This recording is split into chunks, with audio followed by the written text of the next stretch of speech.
Welcome to today's reading from the Krishna book. Om Namo Bhagavate Vasudevaya. Om Namo Bhagavate Vasudevaya. Om Namo Bhagavate Vasudevaya. So yesterday we were reading that Akrur, who was relative of Krishna Balram, was traveling to Vrindavan. And he was thinking how he's going to see both Krishna and Balram and how he's going to surrender to them, give them his obeisances, and we'll continue from there. A devotee must know how to render service unto him and thus be recognized by him. In the Chaitanya Charitamrita, it is therefore explained that one should serve both the spiritual master and Krishna simultaneously, and in that way make progress in Krishna consciousness. Service rendered to Krishna under the direction of the spiritual master is bona fide service, because the spiritual master is the manifested representative of Krishna. Sri Vishwanath Chakravarti Thakur says that when one satisfies the spiritual master, he satisfies the Supreme Lord. It is exactly like service in a government office. One has to work under the supervision of the departmental head. If the supervisor of the department is satisfied with the service of a particular person, a promotion and increase in pay will automatically come. Akrur then thought, when Krishna and Balram are pleased with my behavior, certainly they will take my hand, receive me within their home, and offer me all kinds of respectable hospitalities, and they will surely ask me about the activities of Kamsa and his friends. In this way, Akrur, the son of Sofalka, meditated on Sri Krishna on his journey from Mathura. He reached Vrindavan by the end of the day. Akrur passed the whole journey without knowing how long it took. When he reached Vrindavan, the sun was setting. As soon as he entered the boundary of Vrindavan, he saw the hoof prints of the cows and Lord Krishna's footprints. Impressed with the signs of his souls, the flag, the trident, the thunderbolt, and lotus flower, these symbols on the soles of Lord's transcendental lotus feet are worshipped by all demigods and other great personalities throughout the three worlds. Upon seeing the footprints of Krishna, Akrur immediately jumped down from the chariot out of respect. He became overwhelmed with all the symptoms of ecstasy. He wept and his body trembled. Out of extreme jubilation upon seeing the dust touched by the lotus feet of Krishna, Akrur fell flat on his face and began to roll on the ground. Akrur's journey to Vrindavan is exemplary. One who intends to visit Vrindavan should follow the ideal footsteps of Akrur and always think of the pastimes and activities of the Lord. As soon as one reaches the boundary of Vrindavan, one should immediately smear the dust of Vrindavan over his body without thinking of his material position and prestige. Srila Narottam Das Thakur has sung in a celebrated song, Vishaya Chhadiya Kabe Shuddha Habe Mana, when my mind will be purified after leaving the contamination of material sense enjoyment. I shall be able to visit Vrindavan. Actually, one cannot go to Vrindavan by purchasing a ticket. The process of going to Vrindavan is shown by Akrur. When Akrur entered Vrindavan, he saw Krishna and Balram engaged in supervising the milking of the cows. Krishna was dressed in yellow garments and Balram in bluish. Akrur also saw that their eyes were exactly like the beautiful lotus flower that grows during the autumn season. He saw Krishna and Balram in the spring of their youth. Although they had the same bodily features, Krishna was blackish in complexion, whereas Balram was whitish. Both were the shelter of the goddess of fortune. They had well-constructed bodies, beautiful hands and pleasing faces, and they were as strong as elephants. Now, after seeing their footprints marked with flag, trident, thunderbolt, and lotus, Akrur actually saw Krishna and Balram face to face. Although they were the most influential personalities, they were glancing at him with big smiling faces. Akrur could understand that both Krishna and Balram had returned from tending cows in the forest.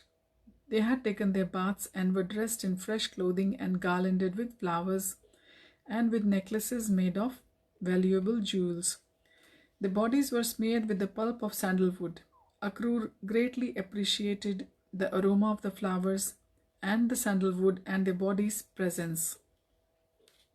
He considered himself very fortunate to see Krishna, the Supreme Personality of Godhead, and his plenary expansion, Balram, face to face. For he knew that they were the original personalities of the creation. As stated in the Brahma Samhita, Krishna is the original personality of Godhead and the cause of all causes. Akrur could understand that the Supreme Personality of Godhead had appeared personally for the welfare of his creation, to re-establish the principles of religion and to annihilate the demons.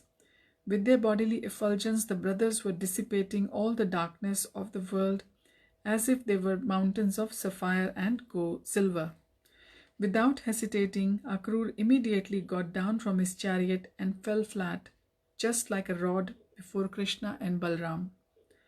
Upon touching the lotus feet of the Supreme Personality of Godhead, he became overwhelmed with transcendental bliss. His voice choked up and he could not speak.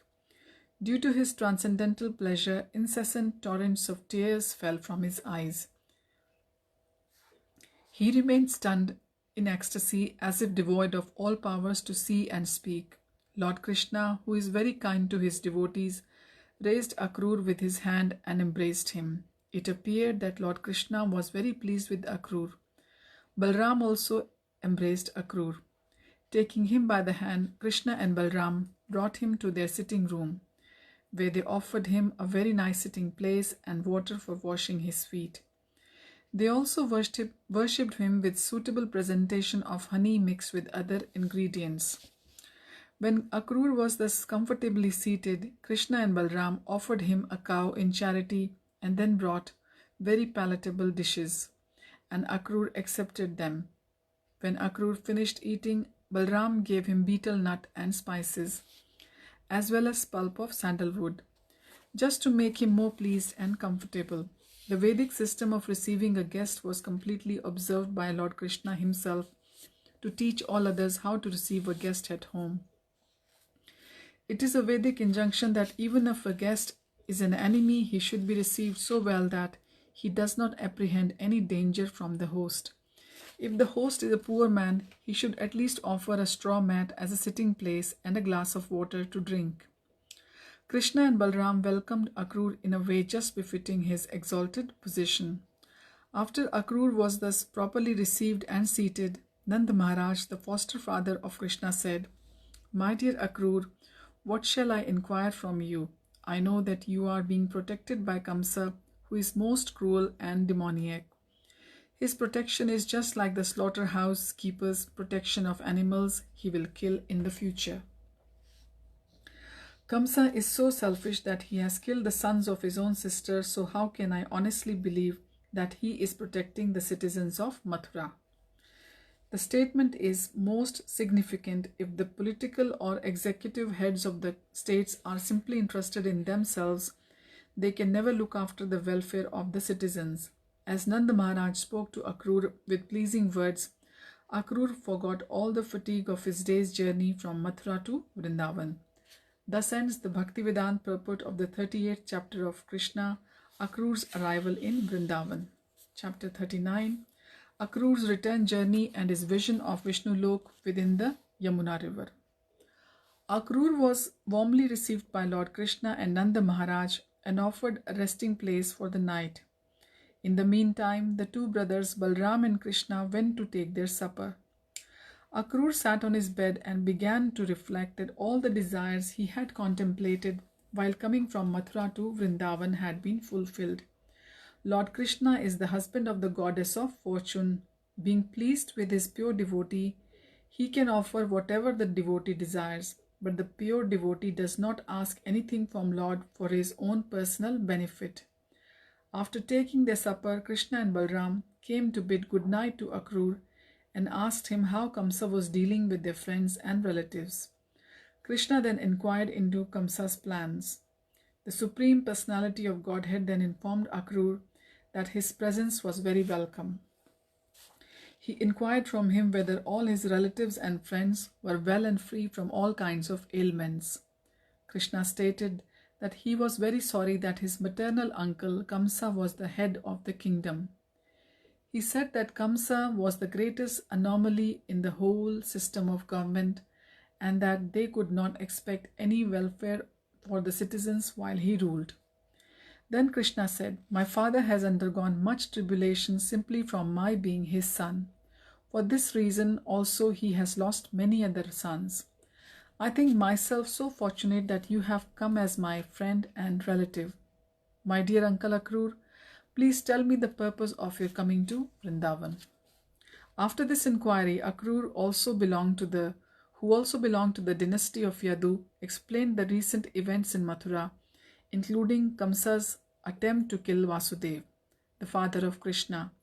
He related the things which happened after the disclosure by Narad that Krishna was the son of Vasudev, hidden by Vasudev in the house of Nanda Maharaj. Akrur narrated all the stories regarding Kamsa. He told how Narad met Kamsa and now he himself was deputed by Kamsa to come to Vrindavan. Akrur explained to Krishna that Narad had told Kamsa all about Krishna's being transferred from Mathura to Vrindavan just after his birth and about his killing all the demons sent by Kamsa. Akrur then explained to Krishna the purpose of his coming to Vrindavan to take him back to Mathura. After hearing all these arrangements, Krishna and Balram, who were very expert in killing opponents, mildly laughed at the plans of Kamsa. They immediately informed Nanda Maharaj that Kamsa had invited all the cowherd men and boys to go to Mathura to participate in the ceremony known as Dhanur Yajna. Kamsa wanted them all to go there to participate in the function. On Krishna's word, Nanda Maharaj at once called for cowherd men and asked them to collect milk and all kinds of milk products to present the king in the ceremony. He also sent instructions to the police chief of Vrindavan to tell all the inhabitants about Kamsa's great Dhanur Yajna function and invite them to join. Nanda Maharaj informed the cowherd men that they would start the next morning. They therefore arranged for the cows and bulls to carry them all to Mathura. When the gopis heard that Akrur had come to take Krishna and Balram away to Mathura, they became overwhelmed with anxiety. Some of them became so aggrieved that their faces turned black and they began to breathe warmly and had palpitations of the heart. They discovered that their hair and clothes immediately loosened hearing the news that Krishna and Balram were leaving for Mathura. Others who were engaged in household duties stopped working as if they had forgotten everything, like a person who is called forth to die and leave this world at once. Others immediately fainted due to the separation from Krishna, remembering his attractive smile and his talks with him. The gopis became overwhelmed with grief. They all remembered the characteristics of the personality of Godhead, how he moved within the area of Vrindavan, and how with joking words he attracted all their hearts. Thinking of Krishna and of their imminent separation from him, the gopis assembled together with heavily beating hearts. They were completely absorbed in thought of Krishna, and with tears falling from their eyes, they spoke as follows. "O Providence, you are so cruel. It appears that you do not know how to show mercy to others. By your arrangement, friends contact one another, but with fulfilling their desires, you separate them. This is exactly like a child's game that has no meaning. It is very abominable that you arrange to show us beautiful Krishna, whose bluish curling hair beautifies his broad forehead and sharp nose, and who is always smiling to minimize all grief in this material world, and then arrange to separate him from us. O Providence, you are so cruel. But most astonishingly, you appear now as Akrur, which means not cruel." So, Prabhupada is telling us the meaning of word Akrur is not cruel. And the irony is, Akrur is giving the separation of Krishna to the inhabitants of Vrindavan. So the person whose meaning is not cruel, is causing the most cruel thing to all of them. In the beginning, we appreciated your workmanship in giving us these eyes to see the beautiful face of Krishna, but now, just like a foolish creature, you are taking away our eyes by not letting us see Krishna here anymore.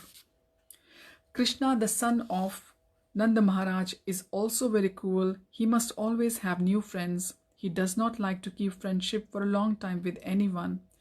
We, gopis of Vrindavan, have left our homes, friends and relatives, have become Krishna's maidservant, but he is neglecting us and going away. He does not even look upon us, although we are completely surrendered unto him. Now all the young girls in Mathura will have the opportunity. They are expecting Krishna's arrival, and they will enjoy this sweet smiling face and will drink its honey. Although we know that Krishna is very steady and determined, we are afraid that as soon as he sees the beautiful faces of the young girls in Mathura, he will forget himself. We fear that he will be controlled by them and he will forget us. For we are simple village girls, we will no longer be kind for him. We therefore do not expect Krishna to return to Vrindavan. He will not leave the company of the girls in Mathura.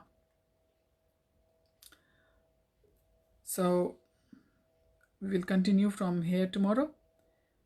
So the Akrurji, who has come from Mathura, is taking Krishna away, and Balram, and the inhabitants of Vrindavan are feeling the separation already.